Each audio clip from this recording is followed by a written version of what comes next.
The lands between are a dangerous and deadly place, and no amount of tips and tricks, build guides, or weapon location videos can replace skill. And that, my friends, is what today's video is all about. Hey there, it's Kodiak here. Welcome back to Legacy Gaming. Today, we're diving into Elden Ring to help you get over those combat hurdles and share our advice for avoiding death.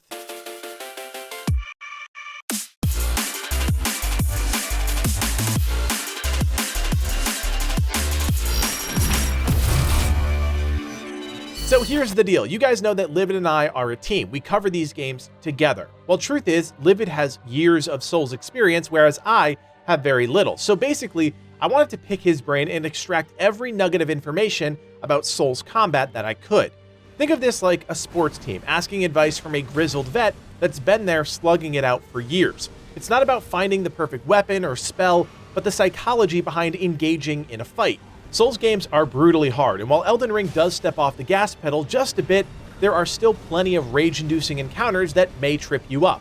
You're not going to learn about secret items and ways to cheese encounters in this video, just some hard truths about how to approach combat scenarios and what you can do to gain an edge when your back's against a wall. And if that sounds good to you, then great, let's dive in. The number one reason why players die in a Souls game is they're too aggressive right out of the gate and don't want to take the time to really internalize the encounter. FromSoft are masters at designing boss mechanics that vary from fight to fight. That means different animations, pacing, elevations, you name it. They use every tool at their disposal to create boss fights that feel distinctly different. If you run in there swinging your sword or mace like a hooligan, you're gonna die. And the more important part is, you're not learning anything about the fight. No, your first step should always be to learn the patterns in the engagement. This often means entering an arena and spending a solid couple minutes dodging attacks. Each fight is comprised of simple mechanics, a slash or bite, and complex mechanics, a series of maneuvers the boss strings together. You're making a mental checklist in your head, identifying each move, and then learning the cadence at which you need to dodge the attack. Think big picture. If you spend the first 2 or 3 attempts simply dodging the boss, not attacking, you're most likely going to cut down on your overall number of attempts because you're absorbing that much more information. If you go in there swinging and trying to just land some shots, well, that's your focus, and you strip away the learning element of the encounter. The goal here is twofold: learn the mechanics, but also look for openings in the boss's patterns. We often talk about these windows of opportunity in our boss guides, and that's exactly what we're trying to identify. A few seconds where you can land a shot or two. There's 2 fundamental tenets of boss fights, and I think they're worth pointing out. The first is that FromSoft breaks from the traditional expectations during a boss encounter. In most games, you think arm comes up, attack lands immediately after, but FromSoft uses a variety of timings to really subvert your expectations. They are masters of this, and you'll find that every boss's uniqueness has a lot to do with the way they attack, not just the way they look. It's subtle, but shifts your focus to the attack itself, the moment it's about to hit you, not necessarily the lead up. The second tenet is embracing the dodge roll towards a boss. You often think of dodging away, but in Elden Ring and any FromSoft game, it's often better to dodge in and close the gap.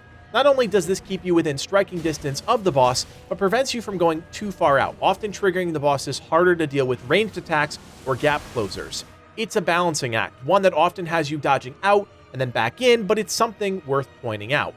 Eventually, you'll pivot, transitioning from a purely passive playstyle to a more aggressive one. The final piece of the puzzle is just taking that knowledge that you've been soaking up and adding in an offensive element. This is, of course, going to change things, but at least you'll have a foundation of knowledge to build upon. Remember, the goal is to kill the boss in the least amount of attempts. Keep in mind, a lot of the bosses in Elden Ring have different phases. Some trigger at 66 and 33% HP, while others simply trigger at 50% HP. So just when you start getting the hang of things, the fight changes, and you'll most likely have to take a few steps back, identify the new moves, and then re-engage as we just discussed. One fight that sticks out in my mind is the Magma Worm Makar, which changes drastically from Phase 1 to Phase 2. Not only does the boss gain new abilities at 50% health, but it completely changes its physical stature, and these are the things that can trip you up as a player. If it seems like you're just dying on repeat, try and take a big step back, slow the pace of the encounter way down, and start to internalize the mechanics. This is a fundamental step to mastering FromSoft games, and I guarantee it'll help make you a better Souls player. Overconfidence is an absolute killer in Elden Ring, just as it was with the previous Souls games released by FromSoft. We just talked about understanding the fight and internalizing the mechanics But there's another side to that coin, getting too comfortable with the fight and paying the price for letting your guard down. This really boils down to one thing, knowing how many attacks you can land safely during a window. New Souls players will always try and squeeze in an extra attack or two, and that is the beginning of the end, especially during the early parts of the game. The issue is simply this: by squeezing in that extra attack, the chance of you taking damage yourself increases tremendously. Sure, you can take one swing, no big deal, but that's eventually going to require you to take a hit from your flask. Do that enough times and your flask will be empty, but the boss won't be dead, so you see the issue. This strategy just isn't sustainable, and it never has been, which is why if you ever watch veteran Souls players, they never take on more than they can actually handle, and on the very rare occasion when a boss is about to die, you might, and I use that word loosely, might risk an extra attack, but it's more about consistency than anything else. Best case scenario is this: you learn the boss's attack patterns, close any gaps right before a window of opportunity, land 1 or 2 hits depending on the boss's recovery time, roll back out, rinse, and repeat. That's it. That's the process for a majority of these fights. And while that is an oversimplified way of looking at things, if you strip away all of the distractions and flashy animations, that's exactly what it looks like killing most of the bosses in any FromSoft game. There's another layer to this too. We started off by talking about pacing and understanding the mechanics of a fight. Well, there's a reason for that. If you watch any veteran actually kill a boss, you'll notice their positioning is intentional. The goal is to bait out certain abilities and keep things consistent throughout the fight. If you stay at a medium distance away from a boss, they'll most likely use a certain set of moves. There's the occasional curveball, but for the most part, you're controlling the flow of the action. If you decide to stay in melee the entire time, that is an option, but things are much more chaotic when you're right next to a boss, which is why you most often see players, regardless of their playstyle, whether it be ranged or melee, stay relatively far away from a boss when they're not engaging.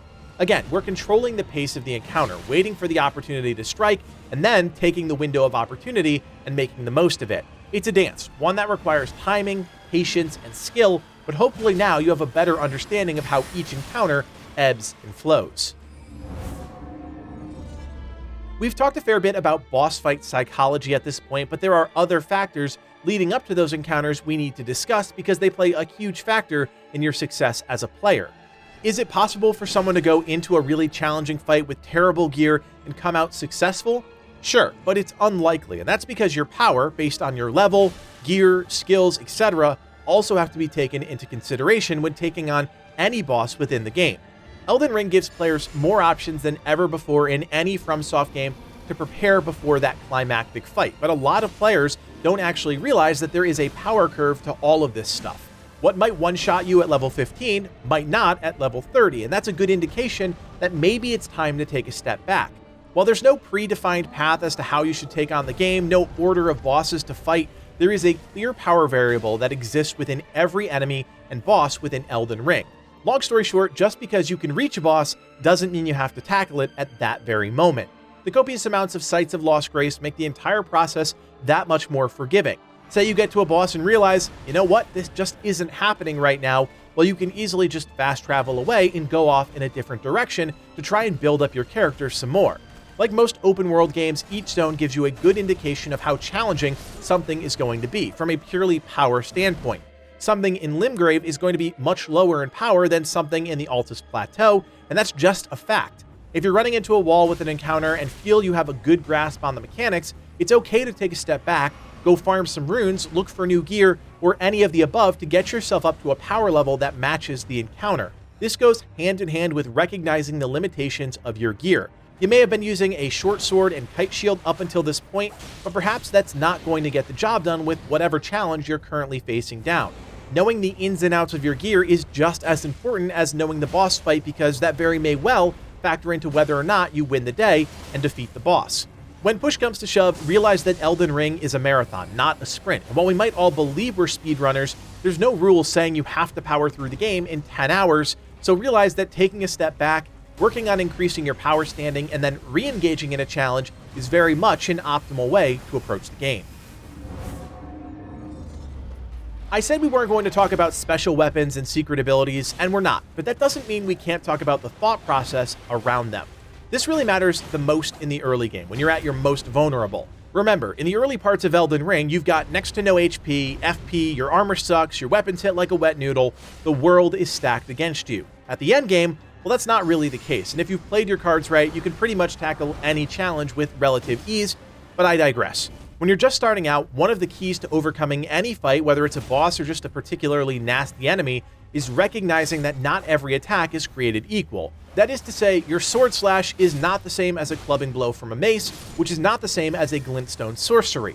Each attack is going to have a different level of impact on the enemy or boss, and it's critical that you realize these differences. This extends to other factors as well, like combat on foot or while mounted on Torrent. Like I said, the open world nature of the game offers more possibilities than ever before, and those are things you're going to have to consider. Maybe trying to go toe-to-toe with a group of soldiers isn't in the cards while on foot, but mounted up, it's a much more manageable target. These are the conversations you should be having with yourself before every engagement, and it doesn't have to be anything elaborate. First, identify the threat, how many enemies are in the direct area, and how many more could be engaged if aggroed. Then, are you equipped for the fight? Do you have the right gear on, and are you healed up? Finally, how do you want to engage? Do you start at range and try and pick one off with a bow? Do you use stealth, or do you just charge in? No matter if it's a boss or a simple demi-human grunt, this conversation will guide you through combat. If you don't have the tools to engage, well, that kind of goes back to my last point about taking a step back and powering up or finding new gear. But if you're at the point where you're ready to engage, make sure your approach is sound and a plan is in place. I know we're deep into it now, and this might be stuff you do without ever thinking about it, but we're just putting a voice to those internal actions in hope that there are a few new players out there that are gaining some valuable insight into the way that we approach these types of games. We've talked about boss fight psychology, how to utilize the world to your advantage, and the mental checklist you should run through before engaging in any encounter, but there's still one thing left to do. Talk about critical gameplay systems, the ones that are going to determine how effective you are in executing your mission. Let's start with gear upgrades. We talked about this a bit during our Wish I Knew Sooner series, a set of 2 videos that you can watch right now on the channel, but it bears repeating. When it comes to damage output, your weapons play a much bigger role than your character's stats, and this is why it's critical you upgrade your weapons to keep them in line with the power requirements of the game. No one's going to come right out and tell you your sword needs to be plus whatever to defeat this boss. That's just not something the game does. But if your hits feel like they don't have any impact, they probably don't, and there's most likely something you can do to correct the issue. In this case, weapon upgrades are the single most important thing that's going to affect your damage numbers. And while you might think it's actually your character stats, that's actually not quite right. They're still important, don't get me wrong, as each weapon scales off different stats at different amounts, but when it comes to dealing damage, your weapon is the key. On the flip side, you need to understand how those character stats work. Every time you put a point into a stat, you're making a commitment, and that's not something that's easily undone early on. Again, check out that Wish I Knew Sooner series for more on that. Things like Vigor, which increase your health pool, and Endurance, which improves your stamina and increases your equipment load, are wildly important stats that often get overlooked for things like strength and dexterity, but if you look at big picture things, those are the stats that are going to carry you through to the end game. If you don't understand how equipment load works, let me quickly paint you a picture. The heavier your gear, the heavier the load on your player. To maintain a medium load, which will allow you to dodge roll without issue, you need to keep your weight below 69%. By increasing your endurance, you're extending that upper limit, allowing you to wield heavier armor and weapons before reaching that 69% threshold. If you go above that, you end up fat rolling, which is a weak variation of the dodge roll that has no range and will almost always result in you dying. The truth is, some bosses just hit so hard that it almost requires you to wear some sort of heavy armor just to mitigate the impact of the attacks. Without those things, fights break down into a dodge roll fest, and while there are plenty of players that choose to play that way and have the confidence in their ability to dodge every single mechanic, I'd wager that's not all of us. All of these pieces need to be in place before taking on some of the toughest encounters in the game, and we see you guys in the comments. You're overwhelmed and you feel like Elden Ring is just beyond reach, but it's all by design. Take things one step at a time and realize there's always a path forward. It's right there in front of you. The game just doesn't come out right and tell you, and that's the hallmark of a FromSoft game. When Livid first got me to play my first Souls game, Dark Souls 2, I was just like many of you. I didn't understand the appeal, the constant frustration of being lost or being ambushed just got to me, and I really couldn't see the light at the end of the tunnel. Then it clicked. FromSoft uses the same formula with some modifications with each of their Souls games, and while Elden Ring may be the most accessible of all the games, it's still a brutally hard experience, especially if you're new to the process. It's a modern game based in old school thinking, and that's just not something you see from any other developer, and that's the magic that makes Elden Ring special. Hopefully you guys picked up something from this video. I know it's a bit different than our average tips and tricks or guides, but that's the point. Sometimes thinking about the games we play is more important than the actual act of getting a new weapon or piece of armor, and that's what we really hope to achieve with this video. If you still have any questions, I welcome you to join us on Discord. Our community of over 20,000 is incredible, and by joining, you'll have direct access to our Elden Ring community, as well as myself and Livid, and we're always happy to help folks out. If you did enjoy this video, do me a solid and hit that thumbs up and subscribe. As you know, Elden Ring is the hottest game out right now, and we'd love for this video to reach more people. Everything you do, whether it's a like, subscribe, or comment, goes a long way towards helping out the channel. Finally, if you guys like everything we're doing here on the channel and you want to help us out even more, you can do so by becoming a member. For just a couple bucks, you're helping Livid and I achieve our dreams of becoming full-time content creators. Check out that link below to learn more. My name is Kodiak, and from everyone here at Legacy Gaming, thanks for watching, and play on.